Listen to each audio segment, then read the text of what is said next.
Hello दोस्तों, YouTube channel पर देव class में आपका स्वागत है। दोस्तों, आज आपके लिए लाए हैं एक अलग टॉपिक। उत्तल दर्पण द्वारा हम लोग प्रूफ करेंगे FBF में संबंध, UBF में संबंध निकालेंगे दोस्तों उत्तल दर्पण के द्वारा कि 1/U + 1/V = 1/F कैसे आता है। ठीक है दोस्तों, मैजिकली रूप में आपको हम बताएंगे। पहले दोस्तों यहाँ पर नोट कर देंगे, फिगर तो आपको बना करके दिखाएंगे, लेकिन जो इसका थ्योरी हम नोट करेंगे दोस्तों, वीडियो लंबा बहुत ज्यादा हो जाएगा। कुछ बच्चे हमारे यहाँ कमेंट किए थे कि सर अवतल दर्पण के लिए जो आप सूत्र का निगमन किए थे उसमें बहुत लंबा आप समय ले लिए थे। तो दोस्तों, हर एक टॉपिक को जानना भी है हमें और समय भी ना लगे, ऐसा हो सकता है? आप ही बताइए।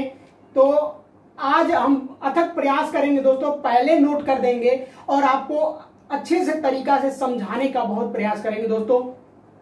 तो आप वीडियो के अंत तक बने रहिए। पहले हम इसका फिगर बनाएंगे। फिगर बना करके दोस्तों हम प्रूफ करेंगे कि 1/F = 1/V + 1/U कैसे आता है। ठीक है, तो यहाँ पर अब आइए हम लोग चलेंगे फिगर के ऊपर। फिगर आपका क्या है दोस्तों? फिगर में हम लोग पहले बनाएंगे उत्तल दर्पण। क्या बनाएंगे दोस्तों? तो पहले हम लोग बनाएंगे उत्तल दर्पण। ये रहा उत्तल दर्पण। इसके अंदरी भाग में, आंतरिक भाग में हम लोग दोस्तों क्या कर देते हैं? कलाई कर देते हैं, जिसको क्या कहते हैं? पॉलिश करना कहते हैं। क्या कहते हैं दोस्तों? पॉलिश करना कहते हैं। तो इसके आंतरिक भाग में पॉलिश कर दिए और इस दर्पण का द्वारा M1 इसको मान लिए और इसको क्या मान लिए दोस्तों?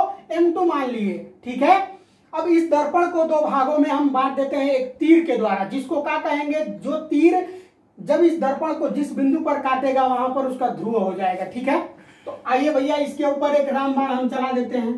रामबाण यहां से चल गया। जिस बिंदु पर, इस दर्पण के जिस बिंदु पर ये रामबाण काट रहा है उस बिंदु पर दर्पण का क्या द्वारक P उत्पन्न हो रहा है। क्या उत्पन्न हो रहा है दोस्तों? तो दर्पण का द्वारक एक P उत्पन्न हो जा रहा है। ठीक है, अब दर्पण के सामने एक वस्तु रखते हैं। क्या रखते हैं दोस्तों? तो एक वस्तु रखते हैं, अर्थात ये वस्तु क्या है? आपका A और B है। तो AB एक वस्तु हमने रख दिया। ठीक है, अब AB वस्तु पर पड़ने वाला आपतित किरण, प्रकाश किरण दर्पण के ऊपर पड़ता है। कहां पड़ता है दोस्तों? तो दर्पण के ऊपर पड़ता है। जब ये दर्पण के ऊपर पड़ता है तो दर्पण पर पड़ने के पश्चात वो परावर्तित हो जाता है। क्या हो जाता है दोस्तों? दर्पण पर पड़ने के पश्चात वो परावर्तित हो जाता है। ठीक है, अर्थात ये प्रकाश किरण इधर से गया और इधर किसी बिंदु R पर टकराने के पश्चात वो परावर्तित हो गया। आई बात समझ में? अगर दोस्तों इमेजिन हम करते हैं, इमेजिन कल्पना करते हैं, यदि हम लोग कल्पना करते हैं कि इधर ना जाकर के यदि यही प्रकाश किरण कहां चला जाता दोस्तों? इधर चला जाता। ठीक है, तो जब इधर जाता तो इसका फोकस बिंदु मुख्य अक्ष के ऊपर ही बनता है भैया। फोकस बिंदु किसी भी प्रतिबिंब का मुख्य अक्ष के ऊपर ही बनेगा। इस बात को आप ध्यान दीजिएगा। ठीक है ना, फोकस बिंदु F पर हो जाएगा तब ये। ठीक है, यहां से न जाकर के ये इधर अगर आ रहा है तब। ठीक है, अगर दोस्तों हम काल्पनिक तौर पर मान लेते हैं कि बिना केंद्र का तो कोई दर्पण बना नहीं होगा, हम लोग इस गोले, खोखले गोले से ही काट करके ना अवतल दर्पण और उत्तल दर्पण बनाते हैं कि नहीं बनाते हैं? बिल्कुल बनाते हैं भैया। तो यहां से जब हम इतना भाग काट देंगे, अर्थात आपको ये भाग दिखाई दे रहा है ना, इतना हम भाग काट दिए हैं। ठीक है, तो इसका कुछ ना कुछ केंद्र हुआ था कि नहीं हुआ था? बिल्कुल हुआ था। तो वही वक्रता केंद्र इसका यहाँ पर C हो जाएगा। ठीक है, अब दोस्तों यहां पर हमने R बिंदु माना था, तो R बिंदु से मुख्य अक्ष के ऊपर एक हम अभिलंब खींच देते हैं, डाल देते हैं भैया अभिलंब इनके ऊपर, क्योंकि इसी के बिना ये उदासे हैं तो इनके ऊपर एक अभिलंब हम खींच दिए। आई बात समझ में?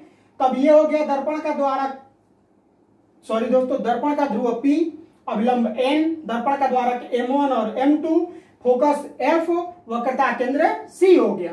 ठीक है, इतना आपका ये बन गया फिगर दोस्तों। ठीक है, यहां से जो प्रकाश किरण, सॉरी दोस्तों यहां से थोड़ा सा हमसे मिस्टेक हो गया है, वक्रता केंद्र इस पर पड़ने के पश्चात वक्रता केंद्र C पर जा करके ये प्रकाश किरण मिल रही है, ठीक है। तब ये हो जाएगा इतना। आई बात समझ में। अब यहां पर जिस बिंदु पर ये दोनों प्रकाश किरणें काट रही हैं एक दूसरे को, वहीं पर A और B का एक प्रतिबिंब बन रहा है। क्या दोस्तों? प्रतिबिंब क्या बन रहा है? B डैश और A डैश बन रहा है, ठीक है। क्या बन रहा है? B डैश और A डैश बन रहा है, ठीक है। अब दोस्तों यहां पर आप लोग नोट करते रहिएगा, ठीक है। यहां पर हम नोट करके समझा दे रहे हैं आपको, केवल फिगर तो आपको समझ में आ गया होगा कि प्रकाश किरण कहां से कहां तक जा रही है, ठीक है। ये प्रकाश किरण जिस माध्यम से जाती है उसी माध्यम में वापस लौट करके आ भी जाती है, ठीक है। जिस माध्यम से होकर जाती है उसी माध्यम में वापस लौट करके आ भी जाती है दोस्तों, ठीक है। और ये पढ़ने के पश्चात आपतित किरण परावर्तित हो जाती है, ठीक है। तब यहां से हम लोग यहां से नोट करना चालू कर देंगे कि माना कि M1 M2 एक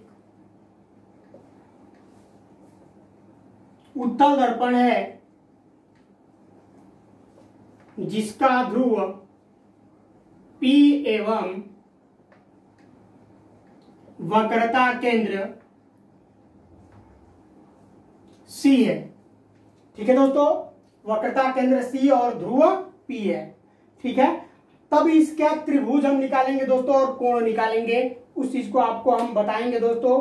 आप वीडियो के अंत तक बने रहिएगा, समय ज्यादा ना लगे इसलिए पहले हम नोट कर दे रहे हैं, फिर आपको समझा देंगे, ठीक है। अब देखिए यहाँ पर नोट कर दिए हैं कि माना कि M1 M2 एक उत्तल दर्पण है।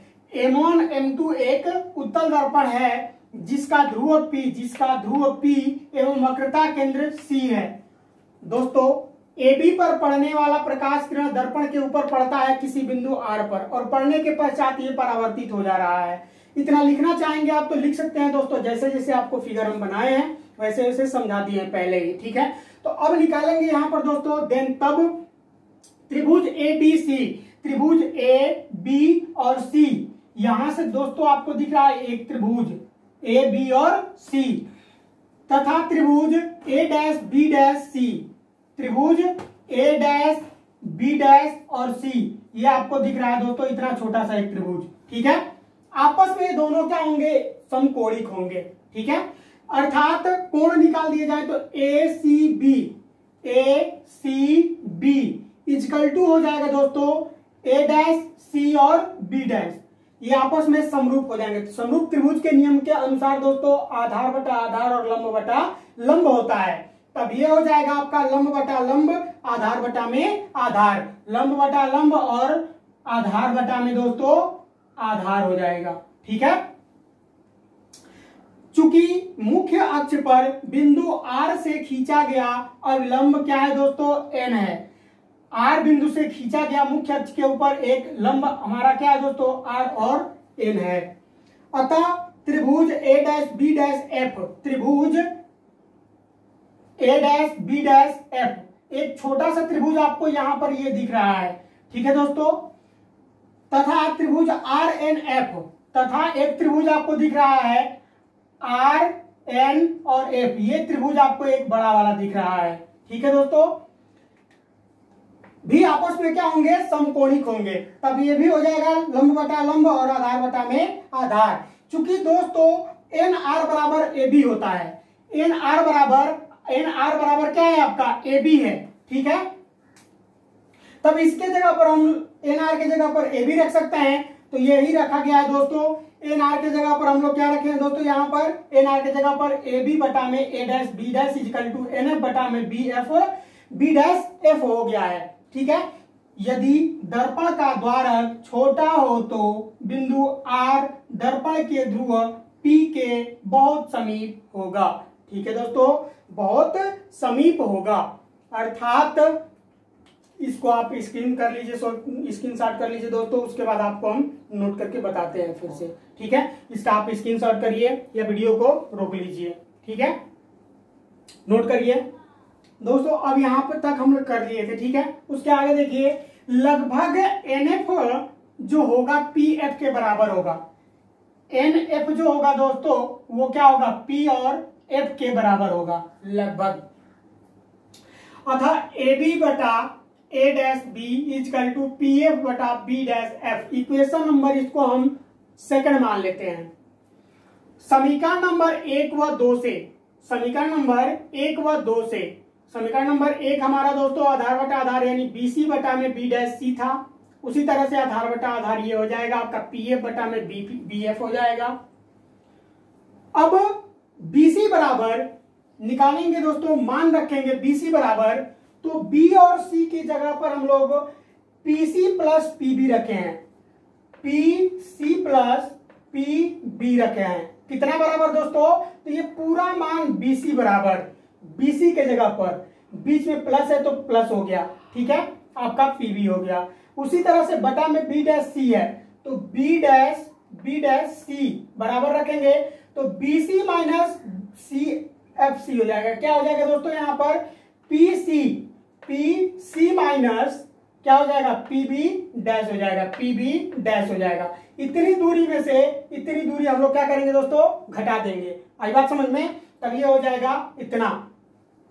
उसी तरह से पी एफ, तो ये हो जाएगा पी एफ बटा में P F minus PB, P F minus P B हो जाएगा। इतना में से इस दूरी को हम पूरी दूरी को क्या करेंगे दोस्तों, घटाएंगे उपरोक्त समीकरण में मान को रखने पर। अब यहाँ पर दोस्तों हम इसी समीकरण में इसको उपरोक्त हम मान लिए हैं और इन समीकरण में सारे मानों को हम लोग चिन्ह सहित रख देते हैं। तो रखेंगे दोस्तों माइनस आर माइनस यू हो जाएगा, पीसी का मान माइनस आर, यानी कि पी और सी यहां से यहां तक की दूरी आपकी क्या है दोस्तों, आर है, ठीक है, माइनस है तो सूत्र में आपका यहां पर माइनस रखा हुआ है, ठीक है दोस्तों, ये हो जाएगा माइनस, ठीक है। u आपका पीबी बराबर दिया हुआ है, पी और बी बराबर, इतना दूरी आपका क्या दिया हुआ है दोस्तों, u दिया हुआ है। वस्तु की जो दूरी है वो ध्रुव से वस्तु की दूरी u है, ठीक है। उसके बाद आपका दिया हुआ है नीचे PC minus PB dash, PC minus PB dash के जगह पर हमने वही रखा है। उसके बाद पी एफ दिया हुआ है दोस्तों आपका, पी और एफ, तो यहां से यहां तक की दूरी आपकी एफ है, फोकस बिंदु, यहां पर एफ हो गया। उसी तरह से पी एफ बराबर एफ और पीबी माइनस पीबी बराबर हम लोग माइनस भी निकाले हैं, तो पी बी बराबर हम लोग क्या निकाले हैं दोस्तों, पी बी बराबर भी हो गया हमारा, ठीक है। अब यहां पर सारे मानों को रख दिए। उसके बाद दोस्तों हम जानते हैं उत्तल दर्पण में निकाले थे कि f बराबर फोकस दूरी और वक्रता त्रिज्या में संबंध निकाले थे, तो f बराबर r/2, अर्थात r बराबर निकाले थे दोस्तों तो f/2 हो गया था, f2 हो गया था। तो इसके जगह पर अब हम लोग क्या रखेंगे, r के जगह पर 2f रखेंगे, तो r के जगह पर 2f हो गया, माइनस यू का माइनस यू, r के जगह पर 2f हो गया, इसके जगह पर हम लोग भी रख देते हैं, ठीक है, f माइनस बी, इतना हो गया।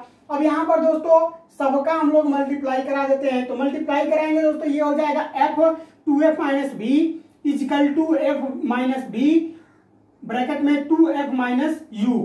अब इसका मल्टीप्लाई इसमें कर देते हैं, इसका मल्टीप्लाई इसमें कर देते हैं, तो मान गुणा करने पर दोस्तों आपका पूरा मान आ जाएगा इतना बराबर इतना, ठीक है। अर्थात यहां से हम लोग पक्षांतर करेंगे तब ये हो जाएगा इतना बराबर इतना, ठीक है। अब इसमें से हम लोग कटा पिटा देंगे, जो मान बचेगा दोस्तों वो होगा आपका यूएफ बराबर यूएफ प्लस यूबी बराबर यूवी हो जाएगा, ठीक है। अब दोस्तों दोनों पक्षों में हम लोग यूवी एफ से भाग दे देते हैं, ठीक है, जैसे अवतल दर्पण में किए थे। दोनों पक्षों में यूवीएफ से भाग देंगे तब ये हो जाएगा यूएफ बटा में यूवीएफ प्लस यूएफ बटा में यूवीएफ इक्वल टू यूवी बटा में यूवीएफ। अब दोस्तों यहां से यूवी से यूवी कैंसिल हो जाएगा, यूएफ से यूएफ कैंसिल हो जाएगा, यूवी से यूवी कैंसिल हो जाएगा, तब ये हो जाएगा आपका 1/u plus 1/v equal to 1/f। Proof हो गया दोस्तों, ठीक है।